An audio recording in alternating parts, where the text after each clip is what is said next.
Está no ar mais um Direito e Justiça e hoje, como sempre, trazendo uma importante personalidade aqui para o Direito e Justiça, um grande profissional da área da economia, gente, que vai falar para a gente sobre assuntos aí extremamente relevantes e atuais relacionados aí ao desemprego, enfim, índices econômicos que são muito relevantes para nós e até para que a gente tenha uma compreensão ainda maior desses aspectos que são aí essenciais para o nosso dia a dia. Não vou ainda dizer quem é, porque você sabe que eu gosto de fazer um suspensezinho para que você fique aí, né, aí na curiosidade e possa nos aguardar após o nosso patrocinador. Mas claro que além dele também teremos as notícias aí, as atualidades, né, da semana com o nosso queridíssimo Ney Daniel, que sempre vem também trazendo essas novidades e também, claro, serve para nos amparar na nossa tomada de decisão, muitas vezes, em alguns aspectos aí que são extremamente relevantes também na nossa vida, na nossa prática.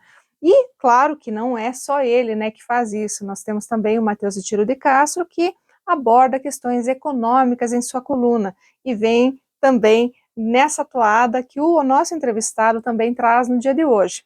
Além deles, teremos também o Dr. Edilson Santos da Rocha com a coluna de contratos, né, direito contratual. Quem não celebra contratos no seu dia a dia, né? Todos nós. Então é sempre importante ficar ligado aí naquilo que o Dr. Edilson traz para nós. E além disso, também teremos a coluna de Direito Imobiliário, na qual nós também abordamos questões práticas e do seu interesse, e sempre relacionadas ao imóvel, né? Aquele imóvel que é tão importante para nós, seja ali para a gente trabalhar, para a gente viver, enfim, né, tudo aquilo que é de tão importante, né, para nós e que nos acolhe diariamente, nos protege aí a nosso lar, né? Então, gente, o programa, como sempre, está repleto de atrações, de atualidades, de boas informações e sempre, como também é do nosso costume, de inspiração para você. Então, aguenta aí, não vai embora não, eu vou chamar agora o nosso patrocinador e na sequência você já vai saber quem é o nosso convidado. Nós já vamos, então, juntos poder aprender muito com ele. A Domínio Legal Soluções Imobiliárias é uma empresa que possui como objetivo social a gestão imobiliária, no que se inclui a regularização de imóveis. A Domínio Legal Soluções Imobiliárias trata da particularidade de cada cidadão, dentro das necessidades sociais dos moradores das regiões afetadas pela irregularidade imobiliária. Domínio Legal Soluções Imobiliárias.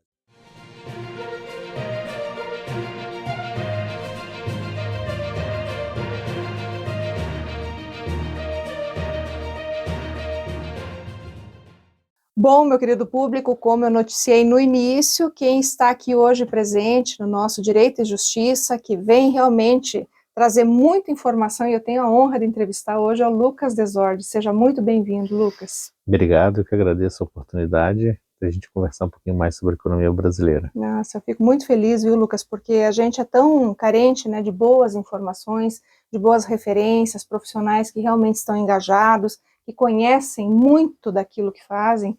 Então, para nós aqui do Direito e Justiça, realmente é uma satisfação imensa tê-lo aqui, para a gente conversar um pouquinho, né, sobre esse cenário que está tão conturbado, né? Ora uma coisa, ora outra, né? E a gente nunca sabe exatamente o que vai acontecer, né, Lucas? É verdade, está com bastante incerteza. E é bom a gente esclarecer, né, o principal ponto e tendo uma visão mais abrangente do país, dos nossos desafios e, consequentemente, também da tendência para os próximos anos, 2025, 2026, para a economia brasileira. Exatamente, e até tem um aspecto aqui que é até bastante interessante, né, porque a gente está falando muito aí da redução do desemprego ultimamente, né, que inclusive aí é um índice que chegou recentemente a 6,2%, o menor desde 2012.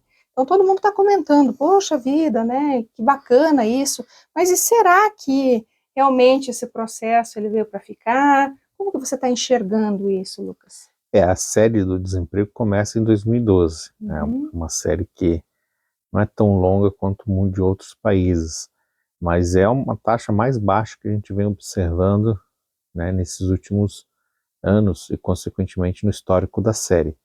Então, essa taxa de desemprego de 6,2, que dá mais ou menos em torno de 7 milhões de pessoas desempregadas, é uma taxa que faz com que a gente, né, venha observar o mercado de trabalho de uma forma muito aquecida. Então, é um mercado de trabalho que realmente está gerando oportunidades e, consequentemente, emprego e renda para muita gente. Então, é um mercado de trabalho muito aquecido e a gente entende que esse 6,2 me parece que o mercado está operando com um certo desequilíbrio que a gente observa, principalmente nas principais empresas. E qual desequilíbrio que é esse? As empresas ofertam vaga, ou seja, abrem oportunidade de trabalho ao salário de mercado, e ele não consegue preencher essas vagas. Então tem um excesso que a gente chama de demanda por mão de obra na economia. A gente vê naturalmente o salário subindo, o salário real está subindo em torno de 1,5% ao ano, né, em grandes categorias. Claro que às vezes nem todas as categorias conseguem ter reajustes reais, mas é um mercado de trabalho que vem operando com certo desequilíbrio, que a gente chama de excesso de demanda por mão de obra. Entendi. E como que você vê isso assim, por exemplo, agora, isso vai ser um fator determinante, por exemplo, para a mudança de outro panorama, do cenário de forma geral, vai trazer algum tipo de repercussão que possa impactar negativamente? Eu acho que esse mercado de trabalho está operando muito forte, assim, e até o Banco Central usa o termo lá, mercado de trabalho apertado, né, estreito. Então a gente vê uma pressão no que se diz respeito à inflação de serviços. Então provavelmente a inflação de serviços ela vai ter muita dificuldade de convergir para aquela inflação ideal que o pessoal chama de 3%, que é meta. Então a inflação vai ficar rodando em torno de 4, 4,5, assim, sabe? Então é uma inflação persistente e que influencia, né, toda a dinâmica inflacionária da economia brasileira. Se você for observar, assim, se você abrir um pouquinho mais a inflação brasileira oficial pelo IPCA e ver nos últimos 12 meses,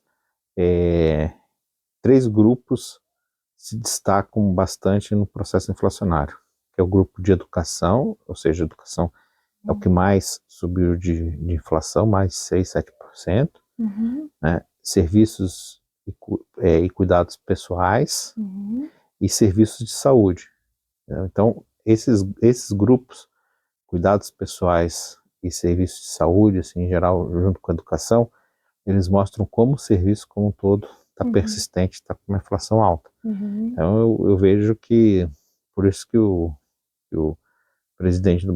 próximo presidente do Banco Central, o Galípolo já afirmou, essa taxa de juros não cai tão cedo. Eu veio para ficar, né? Esse é o grande problema, né? A gente tem aí, digamos, ônus, né, bônus, mas tem ônus também, né? Isso. Então não tem muito como a gente equilibrar a balança da forma como nós gostaríamos, né, Lucas? É verdade. Economia é assim, né? É. Bom, de qualquer modo, Lucas, nós continuamos falando no próximo bloco. Eu vou chamar agora o Matheus Tiro de Castro, que inclusive é seu colega aí da economia, e também vem sempre trazer aqui as notícias da economia para o público do Direito e Justiça. Então, nós vamos chamar o Matheus agora. Tá bom. Vamos lá, Matheus?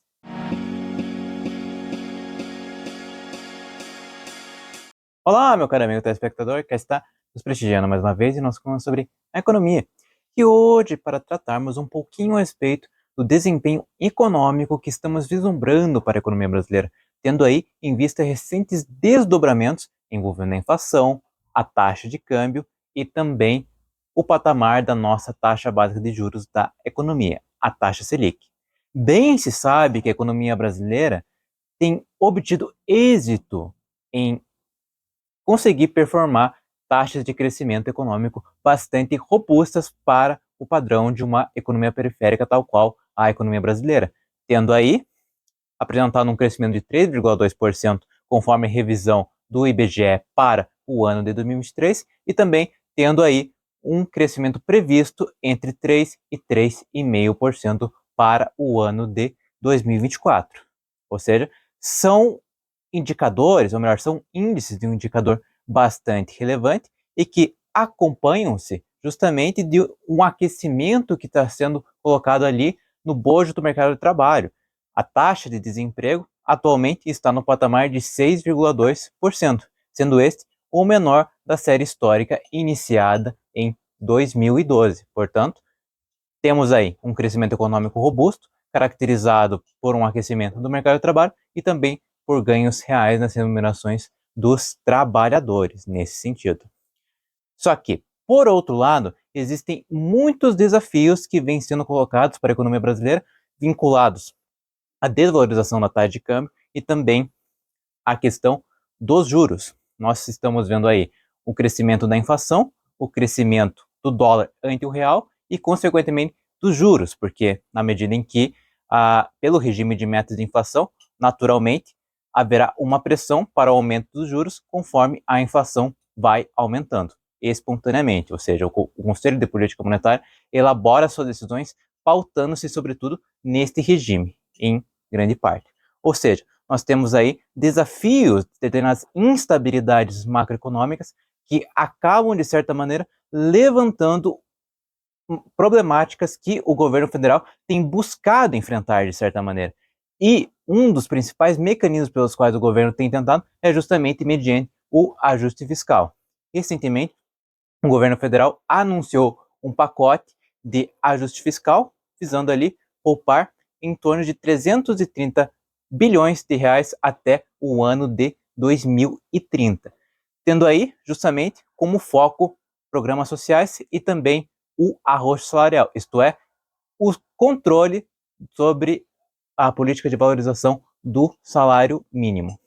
Neste sentido, o mercado acabou não recebendo tão bem tal medida, porquanto compreende tais medidas como insuficientes para resolver o problema das contas públicas, tendo aí justamente em vista em um cenário no qual o dólar tem se desvalorizado também, de modo a pressionar ainda mais a inflação em função das pressões de custos provenientes do câmbio mais depreciado e também tendo aí em vista esse cenário de desequilíbrio externo, ou seja, um cenário que acaba, de certa maneira, prejudicando sobremaneira também a questão da inflação. E na medida em que os agentes econômicos compreendem que o governo não conseguirá conter a inflação por meio do controle dos gastos públicos, por meio do ajuste fiscal, a tendência prevista é de um aumento ainda maior da taxa de juros nas próximas reuniões do Conselho de Política Monetária do Banco Central. Em linhas gerais, a minha perspectiva vai num sentido bastante crítico em relação a essa proposta, porque eu particularmente avalio que ela trará ainda mais instabilidade macroeconômica, ainda que ela se proponha a trazer uma maior estabilidade. Por quê? Porque o governo federal, de certa maneira, tem logrado um êxito associado ao aumento da taxa de investimento, ao aumento do consumo das famílias, né? E, sobretudo, com um grau de importância muito maior para esse primeiro, que é a questão do investimento, porque, de certa maneira, a capacidade produtiva da economia brasileira aumentou consideravelmente, permitindo que ela cresça num ritmo maior de maneira não inflacionária, por assim dizer. Mas, a partir do momento em que o governo federal tenta restringir o crescimento do salário real, de certo modo, através da política de valorização do salário mínimo, de uma restrição à política de valorização do salário mínimo, isso acaba, de certa maneira, retirando justamente o principal motor do crescimento da maneira que havia sido intentado pelo governo em seu plano, né, quando chegou ao governo ali no ano de 2023, né, com o atual presidente da República.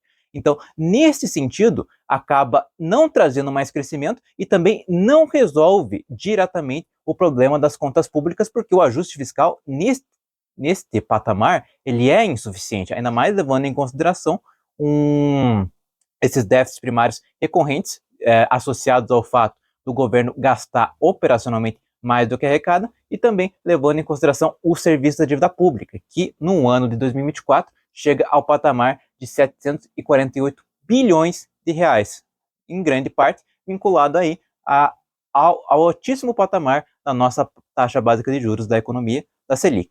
Então, existem, na minha avaliação, tendências que estão sendo desenhadas que apontam um crescimento mais moderado, né, o que não é necessariamente um problema, mas associado também a uma inflação relativamente mais persistente em função desses gargalos que se apresentam na estrutura de oferta, associados tanto ao câmbio e quanto a questões ali que envolvem condições climáticas, etc., as secas que vem acometendo o país, e aí tendo em vista também o patamar da nossa taxa básica de juros, que naturalmente também desestimulará sobremaneira o desempenho econômico da economia brasileira.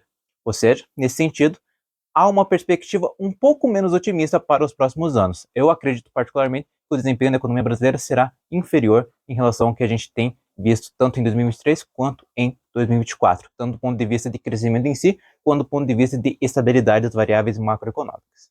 Nesse sentido, eu me despeço de ti, meu caro amigo telespectador, esperando ter transmitido informações relevantes sobre a economia e te aguardo até a próxima semana. Muito obrigado!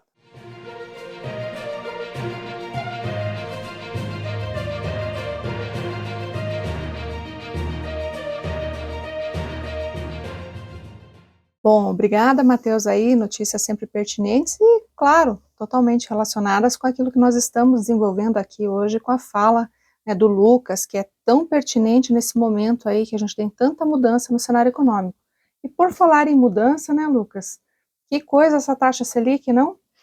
Essa taxa de juros Selic, ela está assustando, Tá né? assustando, né? E você veja que curioso, até eu falava com o Matheus numa entrevista 2 semanas atrás sobre essa questão envolvendo a taxa Selic, porque no ano passado, final do ano passado, na verdade ano retrasado, a perspectiva era de redução da taxa Selic, né?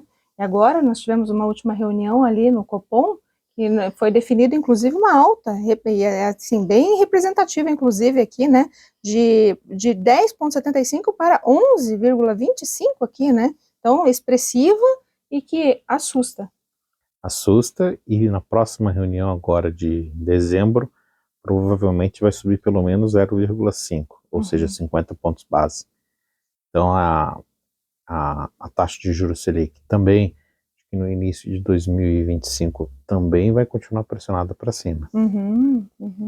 A tendência é a gente conviver com uma taxa de juros Selic alta, né, já convive, né, de 2 dígitos, principalmente no ano de 2025.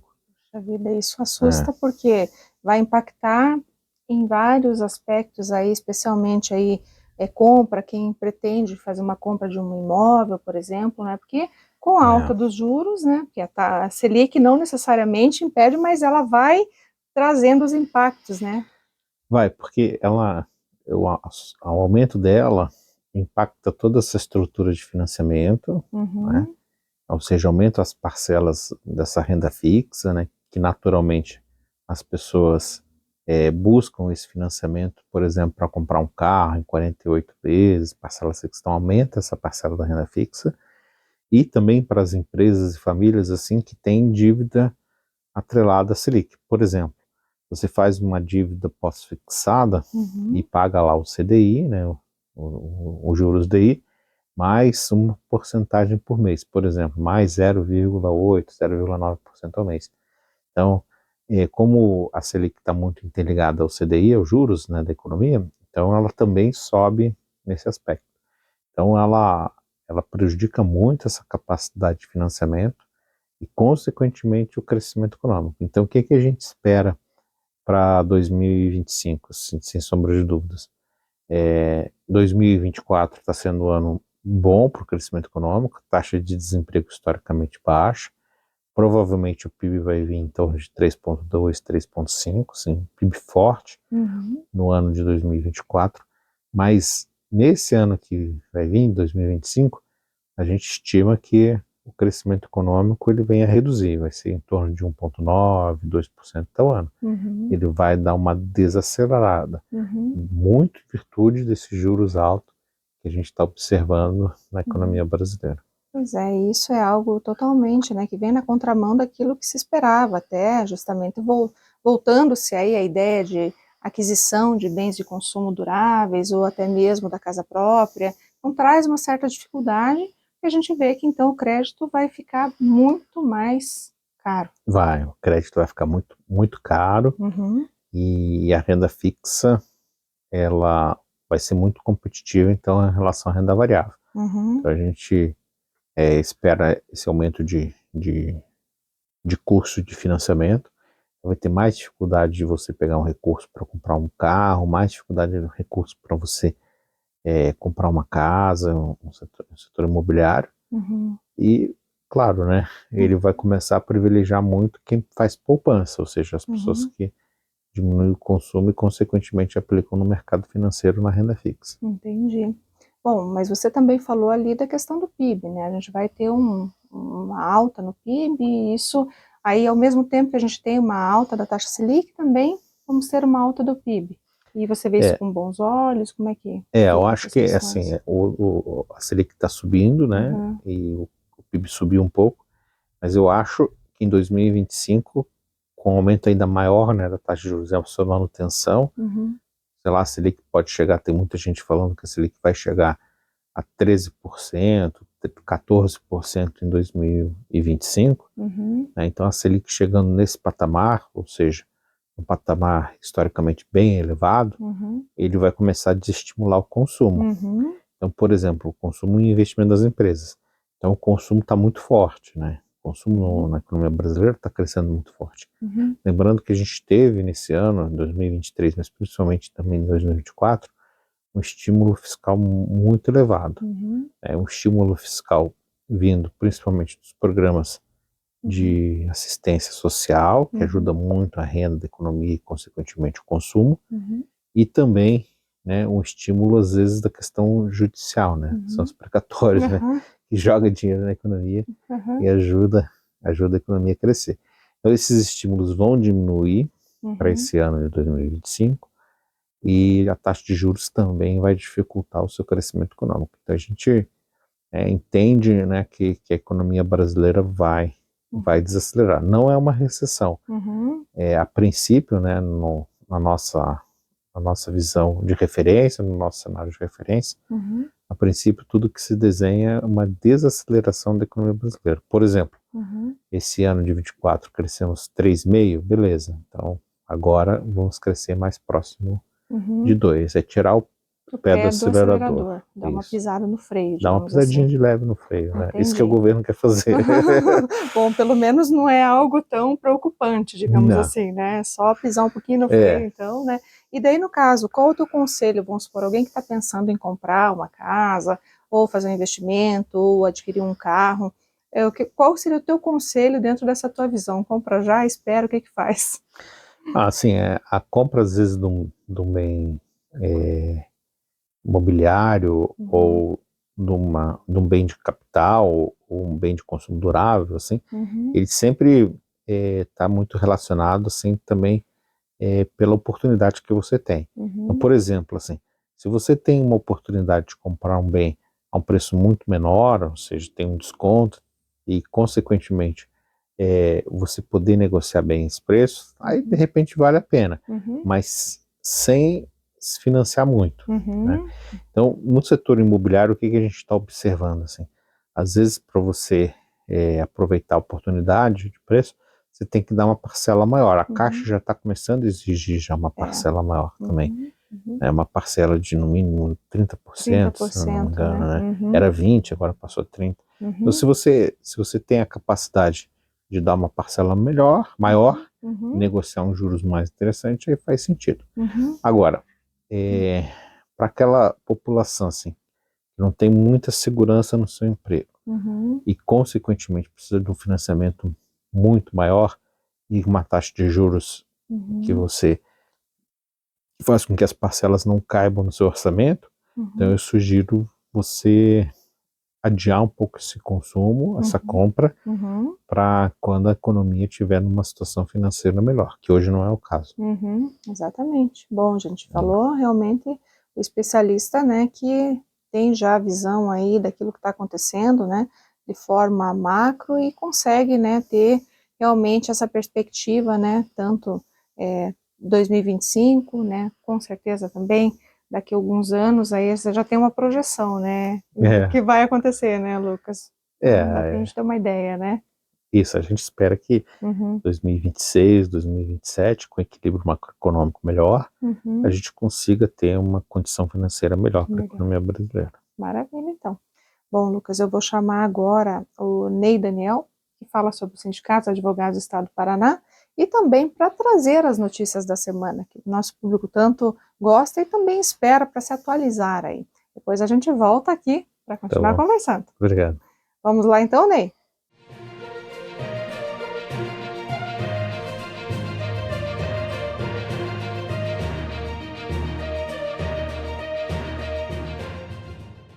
O SINAP, Sindicato dos Advogados do Estado do Paraná, foi instituído em 2 de dezembro de 1988, com o propósito em defender a classe de advogadas e de advogados no Estado do Paraná. Deste modo, o SINAP, Sindicato dos Advogados do Estado do Paraná, está situado na grande capital paranaense, em Curitiba. Porém, a sua Convenção Coletiva de Trabalho, a CCT, possui abrangência em toda a base territorial do Estado. O SINAP possui a matrícula sindical homologada no Ministério do Trabalho desde a sua criação para a base territorial. A Convenção Coletiva de Trabalho do Sindicato dos Advogados possui os planos e cargos e salários para os advogados e as advogadas atuantes no Estado do Paraná. Quer saber mais? Então acesse www.sinapr.org e saiba mais acessando o menu Convenção Coletiva de Trabalho. Em 9 de agosto de 2024, tomou posse a nova diretoria do SINAP para o quadriênio 2024-2028. Assim, o sindicato possui uma nova gestão atuante entre advogadas e advogados diretores para as advogadas e os advogados do Estado. Agora, você, advogada e advogado, quer saber mais sobre a atuação do SINAP, os projetos e benefícios? Então fale conosco através do WhatsApp pelo número 41996586981 ou então acesse pelo teu celular o QR Code que aparece na tela. Domínio Legal, soluções imobiliárias.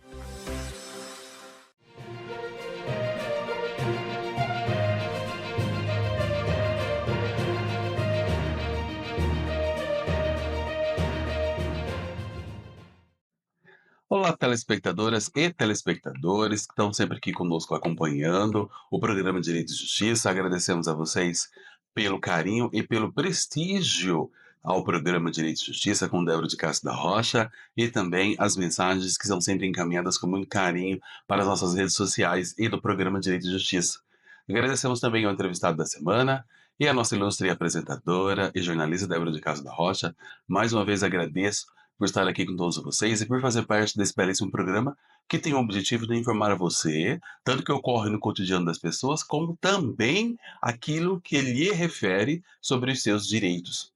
Bom, gente, e hoje iremos tratar sobre a questão da reforma tributária, que ainda está dando o que falar, pois o ITBI, que é o Imposto de Transmissão de Bens Imóveis, e o ITCMD, que também é o Imposto sobre Transmissão de Causas Mortes e Doação. São alguns dos tributos que são diretamente impactados pela reforma, pois ainda se discute em questão da tributação sobre a transmissão de bens de herança, uma vez que o ITCMD, cada estado tem competência para regulamentar e estabelecer as alíquotas, com um teto máximo de 8% definido pelo Senado Federal. Embora haja propostas para aumentar esse limite para 16%, impactando o valor a ser pago em heranças e doações. Já com relação ao ITBI, a reforma permite que o imposto seja calculado não apenas com base no valor de transmissão, mas também considerando o valor de mercado, que pode ser superior ao preço de venda. Ou seja, seu imóvel cuja venda ocorreu por 500 mil, mas o município entender que vale 700 mil, o comprador terá que pagar o valor do imposto sobre os 700 e não sobre os 500 mil. Bom, gente, esperamos que vocês tenham gostado desta informação de hoje. E você está querendo comprar imóvel? Então o momento é agora. Mas antes, é sempre bom você que deseja adquirir, sempre procurar um especialista na área.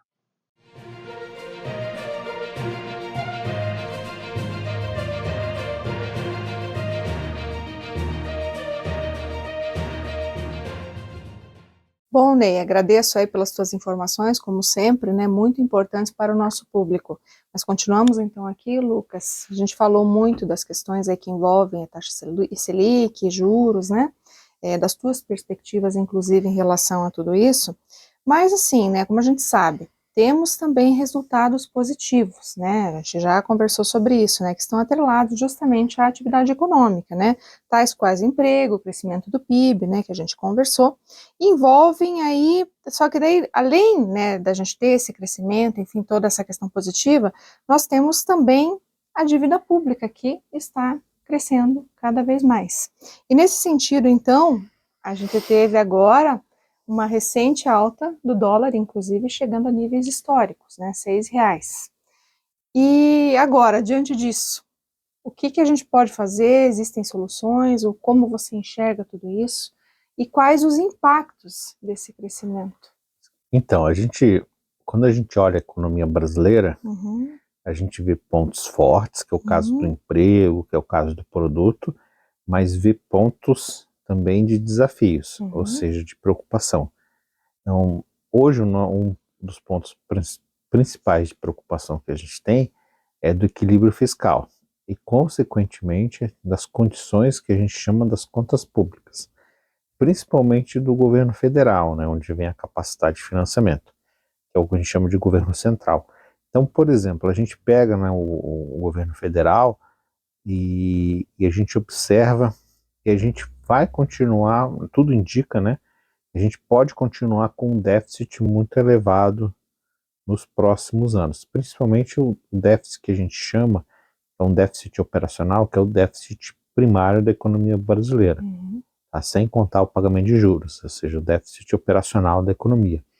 Então a economia brasileira continua operando com a seguinte equação: o total de gastos operacionais, que é o gasto da máquina pública, que é o gasto que a gente tem, por exemplo, do judiciário, do executivo, né, do legislativo, das escolas, né, naturalmente do SUS, da saúde, o uhum, gasto com programas sociais, toda essa estrutura gasto operacional, ele está maior que a nossa capacidade de arrecadação, que já é uhum, muito alta, né, a nossa uhum, carga tributária, que são os tributos, impostos, taxas e por aí vai, a receita pública.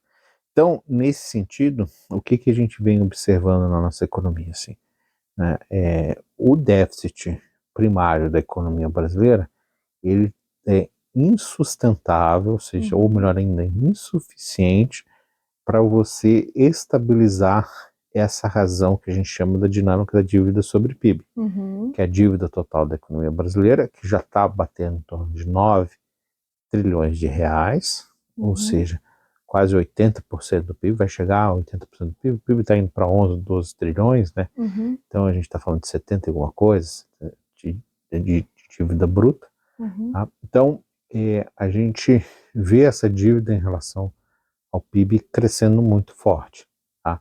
Ou seja, não se estabilizando. Quando a gente tem essa incerteza de que o déficit está alto uhum, e a dívida está se tornando um pouco insustentável, os agentes econômicos, eles buscam a proteção devido à incerteza na moeda forte, que é a moeda dólar. Então o uhum, dólar dispara. Eu entendo que a situação atual que a gente observa na taxa de câmbio, que saiu, uhum, flutuava lá em torno de uhum. 5,20, E 5,30, e ficou um agora está em tempão 6, assim, né? Uhum, um tempão, uhum, anos assim. E depois agora está em 6, uhum, ele mostra essa questão do risco fiscal uhum, e, pior ainda, né, sem uma perspectiva concreta, ou seja, uhum, fundamentada em lei, PEC e, consequentemente, na Constituição, assim, a gente não vê, nesse ponto de vista, uma sustentação, uma condição fiscal que dê sustentação a essa relação da dívida PIB. uhum, Daí os agentes econômicos, eles buscam um ativo mais seguro, que é o dólar, e pressionando essa moeda para uhum, cima. Que, por sua vez, é tudo é um processo interconectado, uhum, e, por sua vez, pressiona naturalmente a inflação e mais ainda a taxa de juros. uhum, Aí a gente costuma dizer que o Banco Central ele fica obrigado a aumentar a taxa de juros por uma questão fiscal indefinida. Aí o Banco Central ele fica passageiro da política econômica, né? Política fiscal. Ele fica passageiro, não tem muito o que fazer, perde a capacidade de direcionar a economia onde ele gostaria. Então a gente tem essa visão, assim, né, essa situação na nossa economia, e que a gente entende que é uma questão assim muito difícil de se resolver pelas questões políticas e pela própria Constituição Federal, né? O próprio texto, né, que a gente tem na nossa Carta Magna, né, no que se diz respeito a essa questão jurídica. Agora o governo está tentando, né? O governo fez um pacote, né? Mas ao mesmo tempo ele contaminou o canal de comunicação, né? Falando na redução do IR, né? Que é um problema muito sério, né? E ele deveria estar focado, né? Nessa época, nesse período do debate, ele deveria ter focado só na questão de redução e corte de gastos e, consequentemente, evitar falar na questão tributária, né? Que nós no mercado financeiro nós temos uma dinâmica de atuação. Qual é essa dinâmica? Assim, a gente busca resolver um problema por vez. Então, quando você traz para o debate vários problemas assim, o mercado ele começa a ficar confuso e, consequentemente, mais volátil. Ou seja, os preços começam cada a ter vez maior. instabilidade. Então, essa é uma preocupação que a gente tem, é de resolver um problema por vez. Qual era o problema que o ministro ele deveria focar o Haddad e, consequentemente, debater, discutir e buscar soluções? Problema de corte de gastos, ou seja, redução de despesas e corte de gastos. E não só, como se diz, né, todo mundo está falando, né, não é segredo, é taxas, né, taxas em cima de taxas, né, então acho que é isso que está começando a acontecer demais, né, tentar impor, né, várias obrigações, né, ao contribuinte e de repente não cortar gastos que deveriam, né, que são importantes, né, Lucas? Isso mesmo. Aí, como você vê que o governo não veio com essa preocupação essencial, né, exclusiva de cortar gasto, o mercado se estressou e, consequentemente, foi para o dólar mesmo, né? E provavelmente o dólar vai ficar nesse patamar, né? Tudo indica que a gente não vai ter uma taxa de câmbio muito abaixo de 5,80 não, assim, sabe? Então, o novo patamar do câmbio é esse mesmo que a gente está observando. 5,90, 6,10, e por aí vai. E por aí vai. Gente, né, nesse sentido, então, o que a gente tem aqui, né, realmente não são aí informações que nos trazem muita alegria, né, mas, infelizmente, são questões atreladas à política econômica, né, e que a gente acaba, né, ficando à mercê aí daquilo que vem acontecendo, né, por quem está no poder, né, quem está realmente aí encabeçando nessas políticas, e nós, né, como cidadãos que somos, temos que tentar, né, nos ajustar e conter também, né, de certa forma, aí, algum tipo de gasto mais expressivo, algo que possa realmente trazer uma consequência para nós no futuro, né, de repente um desequilíbrio aí para nós mesmos, né. Então, gente, bom, eu volto ainda com o Lucas aqui, agora eu vou chamar a coluna do Dr. Edilson Santos da Rocha e depois a gente volta conversando aqui ainda um pouco mais sobre a questão econômica e também sobre o Lucas, né? Vamos falar um pouquinho dele no próximo bloco. Vamos lá?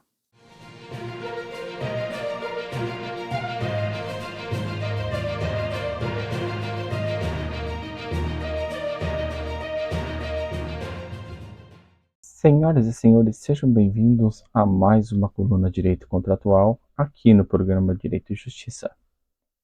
Hoje vamos falar sobre os princípios do direito contratual empresarial. A primeira coisa que devemos saber é que os contratos empresariais estão sujeitos a princípios próprios, que não são os aplicáveis aos contratos civis, nem aos de consumo. Esses princípios se aplicam independentemente da disciplina legal do contrato empresarial encontrar-se no Código Civil ou no Código de Defesa do Consumidor. Afinal, todo contrato entre empresários possui uma característica própria, não encontrada nos demais negócios contratuais, que é a intenção de lucro a motivar os dois contratantes. O contrato empresarial está inserido no contexto da exploração das atividades econômicas pelos contratantes. Além desta, a outra característica presente em todos os contratos empresariais, mas não somente nos contratos empresariais, já que se encontra também nos contratos de consumo e de trabalho. Essa característica é a externalidade. Por este atributo, o contrato empresarial integra sempre uma rede de negócios, de modo que os seus efeitos econômicos invariavelmente se projetam para além das partes do contrato. Em última instância, em razão da externalidade, é o consumidor que muitas vezes acaba pagando sem saber pela inexecução ou revisão judicial do contrato empresarial. Nesse contexto, são 4 os principais princípios do direito contratual empresarial. O primeiro é o princípio da autonomia da vontade, em que, em suas relações contratuais, os empresários contratam porque querem, com quem querem e, via de regra, negociam as cláusulas dos contratos. Nos contratos de consumo e de trabalho, essa maior margem de liberdade contratual não existe para consumidores e empregados. Há, claro, alguns contratos empresariais de adesão, mas também em relação a esses, a liberdade do empresário aderente de contratar ou não sempre existe. A autonomia da vontade, enquanto princípio do direito contratual empresarial, é decorrência dos princípios constitucionais da livre iniciativa e da livre concorrência. O segundo princípio é o da vinculação dos contratantes ao contrato. Ao contrário do que se verifica nos contratos civis e de consumo, os contratantes de um contrato empresarial não podem se liberar tão facilmente das obrigações contraídas. A imprevisibilidade de mudanças econômicas pode gerar direitos às partes do contrato civil ou de consumo, mas sendo ela um dos elementos rotineiros do risco da empresa, não pode ser invocada para liberar obrigações constituídas em um contrato empresarial. O grau de vinculação dos empresários ao contrato empresarial é maior do que das partes do contrato civil ou de consumo. O terceiro princípio é o da proteção do contratante dependente. Os contratos empresariais, em geral, são simétricos, estando os empresários em iguais condições de contar com serviços de advogado para assessorá-los na negociação. Há, contudo, alguns contratos empresariais assimétricos. A assimetria no direito comercial é definida pela dependência econômica de um empresário em relação ao outro, como é o caso, por exemplo, do franqueado em face do franqueador, do representante comercial perante o representado. Note-se, portanto, que a assimetria de direito comercial é muito diferente da existente no contrato de trabalho, onde o empresário nunca é hipossuficiente como o empregado, e no contrato de consumo, onde o empresário não é vulnerável como o consumidor. Por fim, o quarto princípio é o da eficácia dos usos e costumes. O direito comercial confere grande prestígio aos usos e costumes dos próprios empresários. Embora essa marca milenar da disciplina esteja atualmente mais restrita, ela persiste como princípio do direito contratual empresarial. Vultuosos negócios são fechados, por exemplo, em feiras internacionais e produtores de conteúdos para meio de comunicação, como a comercialização de formatos televisivos, entre outros, com base apenas no direito consuetudinário, isto é, nos usos e costumes criados pelos próprios empresários do setor. Esses são os 4 princípios do direito contratual empresarial. São eles a autonomia da vontade, vinculação dos contratantes ao contrato, proteção do contratante dependente e a eficácia dos usos e costumes. Compreender e aplicar esses princípios é essencial para o sucesso e a sustentabilidade dos negócios. Muito obrigado pela audiência e até o próximo programa.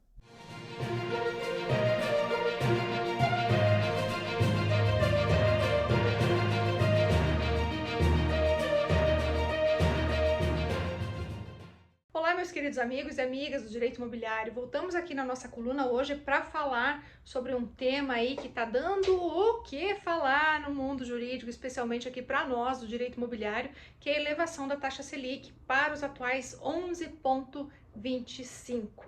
Gente, vocês até podem me perguntar, tá, mas o que a taxa Selic vai influenciar no mercado imobiliário de forma tão contundente, né? Na verdade, ela vai refletir pelo simples fato de que os juros acabam seguindo a taxa Selic, ou seja, eles acompanham. Se eu tenho uma taxa elevada, uma taxa Selic elevada, eu tenho também juros elevados, o meu crédito fica mais caro. E entendo um crédito mais caro, nitidamente eu tenho mais dificuldade para adquirir meu imóvel ou mesmo para continuar fazendo os pagamentos das prestações que eu contratei junto à instituição financeira. O que isso quer dizer então? E por que a gente está falando sobre isso hoje aqui? Justamente para que você possa se precaver. O que a gente diz? Que se você tem um projeto agora para comprar tua casa no próximo ano, porque a gente está finalizando o ano, né? Todo mundo agora querendo descansar, mas ao mesmo tempo também reavivando as expectativas para o próximo ano. Natural, né, gente? A gente quer crescer, a gente quer comprar, a gente quer ter o nosso bem, o nosso imóvel, né? Quer morar na nossa casa própria. Então é natural que você esteja se programando para isso. Então, você se programa para tentar juntar o máximo que você puder para dar de entrada. Primeiro, como eu falei, o crédito vai ficar mais caro.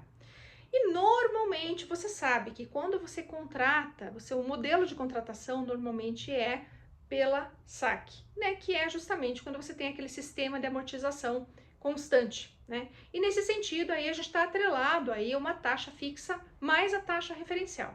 E se a gente pensa nisso, então, com certeza eu vou ter uma elevação desse valor que vai ser pago por mês. E nesse sentido, a gente tem que tomar então o devido cuidado. Até porque, gente, eu falo isso pelo seguinte: além da taxa, né, ser elevada, impactando nos juros e de ter esse aumento talvez na parcela, você pode ter uma dificuldade em continuar pagando este financiamento imobiliário. E nisso é que mora o grande problema, porque a gente sabe que nós temos uma legislação no Brasil que, infelizmente, em caso de distrato, numa situação como essa, por exemplo, tornaria muito difícil a recuperação daquilo que foi pago, né? Então, o que a gente tem hoje, pelo menos na legislação, é uma possibilidade de que você, adquirente, perca quase que 50% daquilo que você pagou. E isso é legal, gente, né? É uma previsão, existe, é uma norma, né? Está aí para quem quiser ver. Então, a gente não tem como fugir, né? A legislação está aí, será aplicada e você realmente pode vir a amargar um prejuízo financeiro.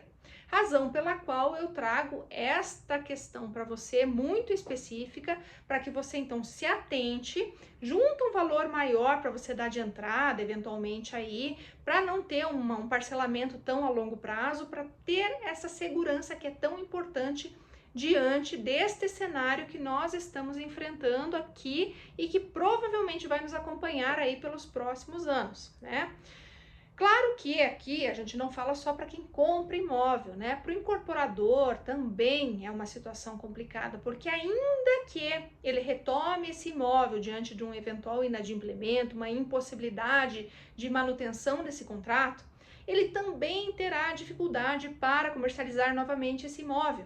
Então, gente, é um problema que vai acabar trazendo repercussão para todos os lados dessa cadeia. Então, todos os polos vão sofrer, né? Seja comprador, seja vendedor, todo mundo vai ter dificuldade diante de uma elevação da taxa de juros. Então, o que a gente fala é: toma cuidado na hora de comprar, se programa realmente, já ciente de que você vai encontrar agora, né, daqui para frente esse cenário, e claro, sempre para você não ter prejuízo, né, para você evitar um problema lá na frente, porque a gente não quer nunca é que esse sonho se transforme em pesadelo. O sonho da casa própria, que é aquilo que a gente tem, né, sempre em nossa vida como objetivo, um dos mais importantes, não pode se transformar aí num pesadelo ou num problema. Então, por isso que a programação diante de uma situação como essa que eu estou apresentando para vocês é essencial. Então, dentro de tudo isso que eu falei para vocês, como a gente está finalizando o ano, então vamos sim continuar sonhando, vamos continuar nos programando, mas com o pé no chão. Com o pé no chão e sempre observando o mercado, sempre observando esses movimentos, para que a gente não tenha nenhum tipo de problema, nenhum tipo de prejuízo e possa realmente aí usufruir desse bem tão importante que guarnece, né, tudo que há de melhor, tudo que é primordial para nós, que é a nossa família, né, que é o nosso refúgio, né, que enfim é o nosso lar. Então, gente, fica aí para vocês hoje na minha coluna essa dica, que é super importante, espero que tenha sido muito útil para vocês e gostando, me sigam sempre aí, seja, né, nas minhas redes sociais, seja no nosso canal do YouTube e também nas colunas, nos programas de TV. Eu estou sempre aí para te aproximar cada vez mais do seu direito na área imobiliária. Um grande abraço e até a próxima!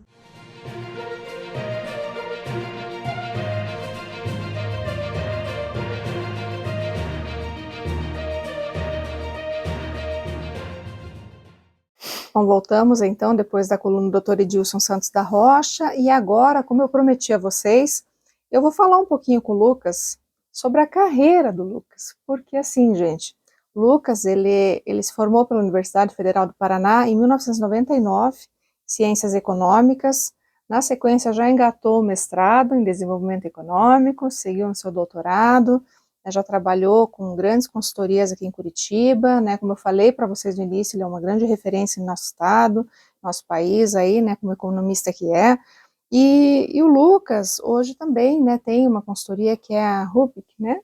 Rubik.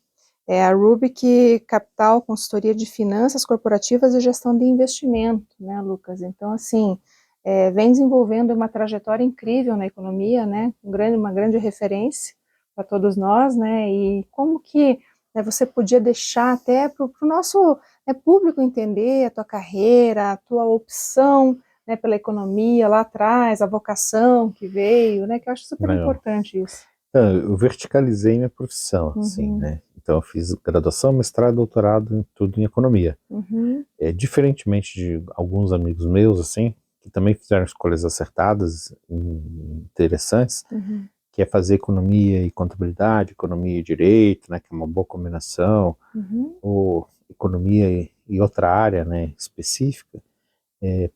Por exemplo, eu tenho amigos que são geógrafos e economistas, e por aí vai, eu fiz economia e depois geografia, trabalho com economia regional e urbana, que também é bacana, assim. Eu fiz, mas basicamente nessa verticalização. Como eu sou dos anos 70, nasci nos anos 70, eu vivi o período da hiperinflação.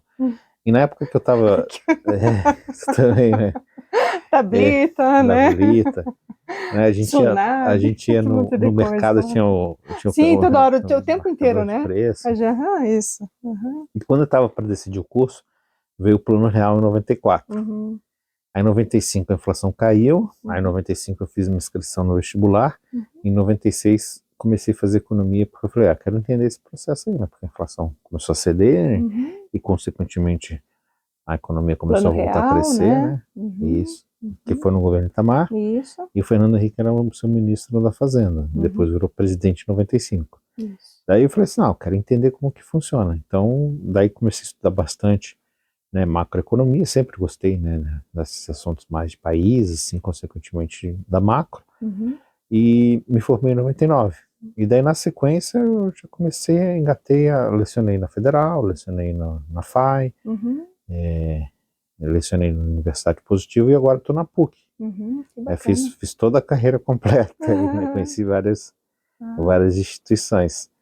E daí, mas quando eu me formei, principalmente na questão do mestrado, doutorado, na área de políticas econômicas, assim, eu tentei conciliar com a atuação de consultoria. Então, eu trabalhava com consultoria principalmente para entidades de classe, trabalhava com consultoria principalmente para as questões privadas, né, de investimentos e, consequentemente, planejamento das empresas, e, né, trabalhei muito no mercado financeiro.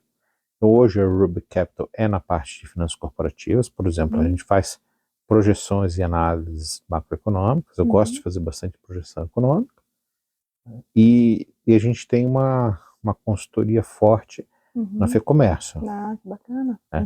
A FEComércio lá, o presidente é o nosso Darcy Piano, é vice-governador, ele é presidente lá do sistema, né, FEComércio, Sesc, Senac, e a gente trabalha muito com, né, até convido, né, o seu público para acessar lá a página da FEComércio, fecomércio.com.br, porque lá a gente tem uma divulgação muito forte na imprensa, por exemplo, boletim da inflação, boletim do emprego, né, boletim do comércio exterior, boletim do próprio comércio, né, que é a pesquisa mensal do comércio, e do serviço. Então, e as pesquisas sazonais. Por exemplo, agora a gente está com uma pesquisa de intenção de consumo de Natal.